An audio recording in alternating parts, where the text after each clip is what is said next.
യുവതാരം മാനവ് സുതാറിൻ്റെ 6 വിക്കറ്റ് പ്രകടനത്തോടെ ശ്രീലങ്കയെ 165 റൺസിന് തകർത്ത് ആദ്യ ടെസ്റ്റിൽ ഉജ്ജ്വല വിജയത്തോടെ ഇന്ത്യ പരമ്പരയിൽ 1-0 മുമ്പിലെത്തി. 372 റൺസ് വിജയലക്ഷ്യമായി ബാറ്റിങ്ങിനിറങ്ങിയ ശ്രീലങ്കയുടെ പോരാട്ടം 206 റൺസിൽ അവസാനിക്കുകയായിരുന്നു. ആദ്യ ഇന്നിംഗ്സിലെ തകർപ്പൻ സെഞ്ചുറി ഉൾപ്പെടെ ടെസ്റ്റിൽ 211 റൺസ് നേടിയ ദേവദത്ത് പടിക്കലാണ് player of the match.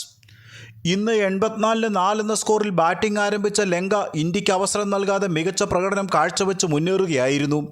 95 runs നേടിയ 5-ാം വിക്കറ്റ് കൂട്ടുകെട്ടിനെ ധനഞ്ജയെ മടക്കി ജഡേജയാണ് തകർത്തത്.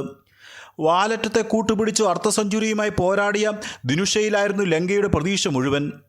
എന്നാൽ ഒടുവിൽ 76-ാം ഓവർ ആദ്യ പന്തിൽ ദിനുഷയെ പുറത്താക്കി മാനവ് സുതാർ ഇന്ത്യക്ക് ആശ്വാസമേകി. 128 പന്തിൽ 8 4-ഉം 1 6-ഉം ഉൾപ്പെടെ 84 റൺസായിരുന്നു ഈ യുവതാരം നേടിയത്.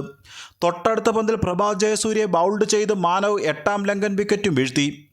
ഓവറിൻ്റെ അവസാന പന്തിൽ ലഹുരുകുമാരയെ പന്തിൻ്റെ കയ്യിലെത്തിച്ച് ഓവറിലെ 3-ാം വിക്കറ്റും 5 വിക്കറ്റ് നേട്ടവും മാനവ് സ്വന്തമാക്കി.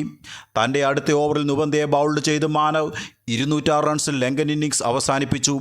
മത്സരത്തിൽ 2 ഇന്നിംഗ്സിലായി 10 വിക്കറ്റാണ് മാനവ് സ്വന്തമാക്കിയത്.